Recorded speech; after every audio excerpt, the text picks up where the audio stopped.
Dear children, I welcome you to today's study. Today you are going to view 9th Standard English poem Unit 3 on Killing a Tree by Jeev Patel. This poem is a great significance in our contemporary world. I believe and I do hope at the end of the study you are going to have the change in the opinion about certain issues. Let's enter into the poem. In the light of growing worldwide concern regarding this very significant issue, Jeev Patel's poem on killing a tree gives us a new perspective altogether about preserving the environment. In fact, he dramatized man's destruction of the flora and fauna that's around us by giving the special emphasis and focus the plant kingdom. Let's see about the author. Patel's poetry deals primarily with the growths in equality that are part of the social structure of India, grieving that they should continue even long years after independence. He is also moved by the violence and pain that are part of human existence. Dr. Jeev Patel is one of the prominent Indian poets. His famous work includes Evening, Forensic Medicines, and From Bombay Central. He has also penned 3 plays. He has been conducting a poetry workshop in Rishi Valley School for more than a decade. This poem is taken from his poetry collection Poems published in 1966. It takes much time to kill a tree. The poet describes the long drawn out and slow process by which a tree grows.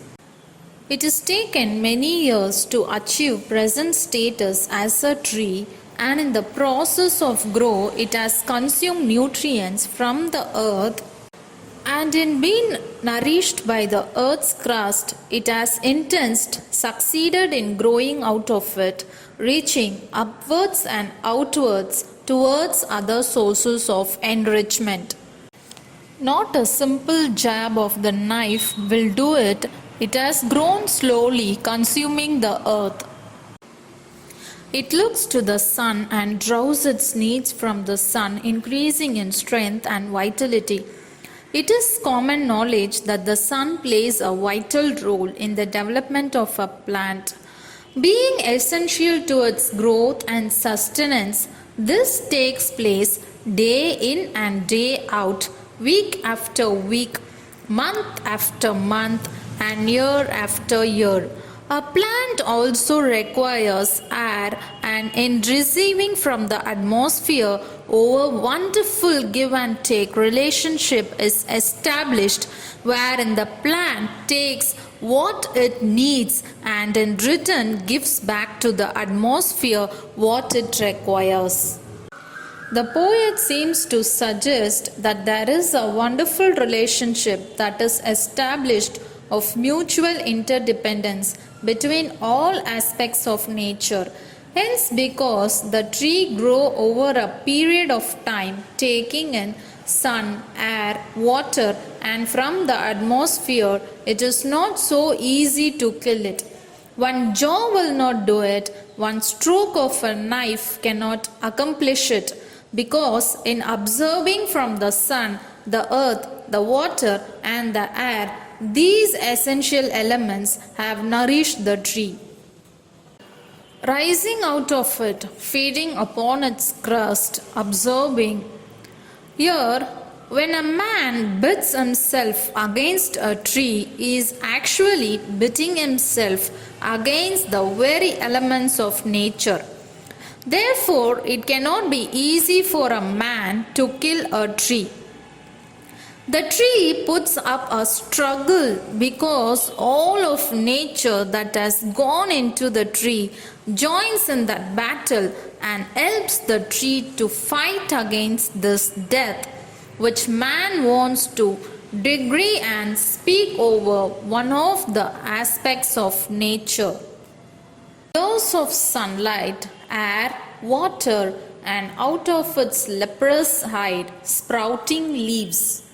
In those lines, the poet lends a beautiful poetic interpretation to the scientific process of photosynthesis by which plants absorb carbon dioxide from the air by day and they use it to produce glucose or energy for themselves, giving off the byproduct of oxygen.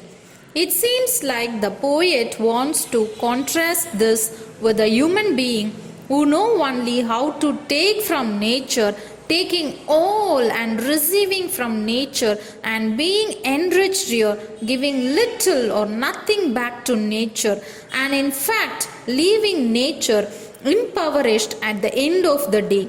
So Jeev Patel really wants to bring it home to us humans, and we don't stop this madness. They are going to be the time we humans have to pay the price for what we are doing.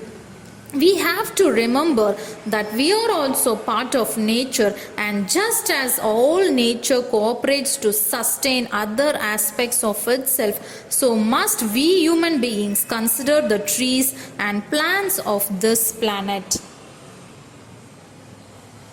So hack and chop, but this alone won't do it.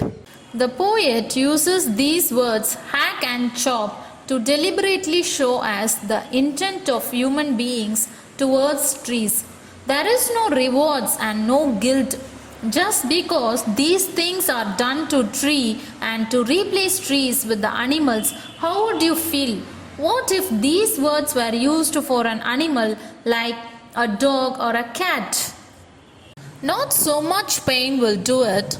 The bleeding bark will heal, and from close to the ground will rise curl green twigs, miniature boughs, which if unchecked will expand again to former size. Human beings are so insensitive to trees. It is just because the color of their blood is not red. Is that why it is easy for human beings to be so harsh and so cruel towards trees?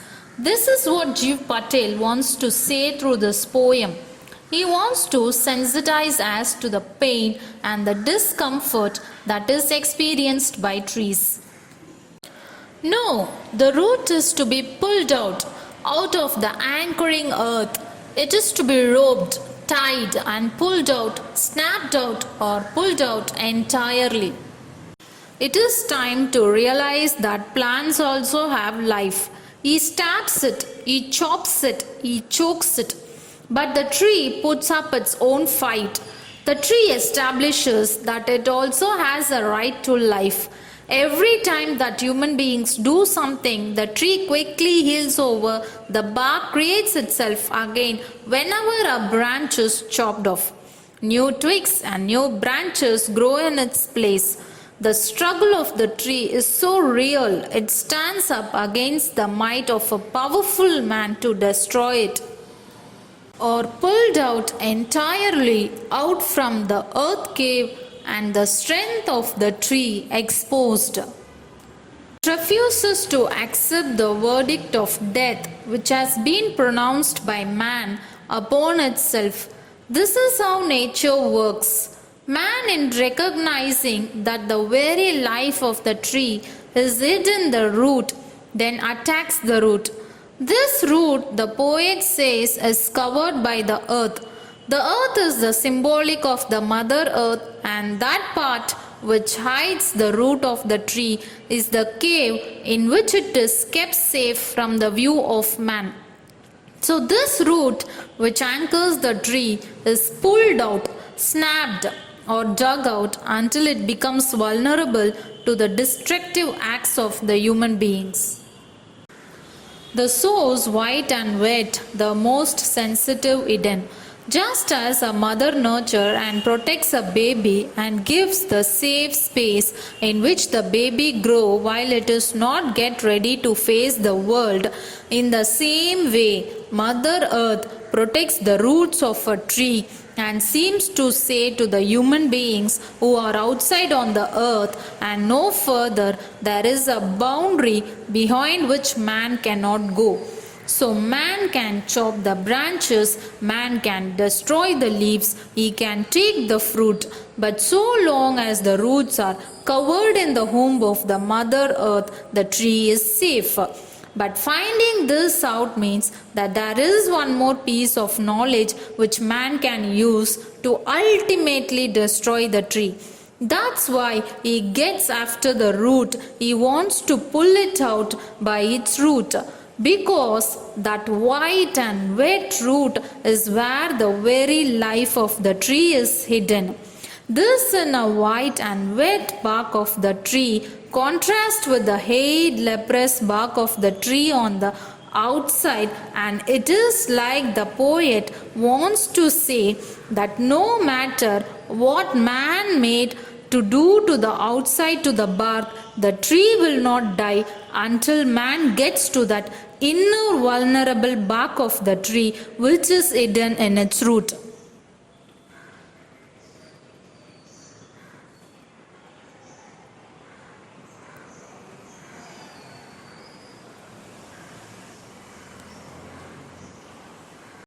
For years inside the earth, then the matter of scorching and choking in sun and air, browning, hardening, twisting, withering, and then it is done. When that happens, the poet says its strength is exposed, the strength of the tree in the root, and once this is revealed or made known to man, he gets to the root of it literally and attacks that part where the vitality of the real energy of the tree is hidden. Once it is extracted from the earth, each of these is an act of extreme violence and represents the torture that humans find it possible to put the tree through just because its blood does not resemble their own. The root is scorched, dried in the sun, the pride of all nourishment and water. The poet concludes it is done and emphasizes the tone in the struggle which humans had against the tree. They have won, it is a victory, but this is a hollow victory. Patel wants us to know because it intends a temporary victory. It depleting the sources of a mother earth. It is a human who are going to be the biggest losers at the end of the day. Through the poem on killing a tree, Jeev Patel seeks to draw our attention to the very real predict of global warming, which is the result of the unending felling of trees from all the major forest resources of the world. This is sadly result in the world as already facing the impact of these thoughtless swelling of trees, because it has caused the change of climatic conditions, increased flooding, unseasonal rain, rising temperatures, worldwide melting of ice, and the destruction of the natural habitats of several species which would eventually need their extinction. Cities are expanding and forests are made clear to way for more housing, more industries, more companies, but little or known thought is given to our future generation. This careless attitude is going to reflect very badly on the future of our planet.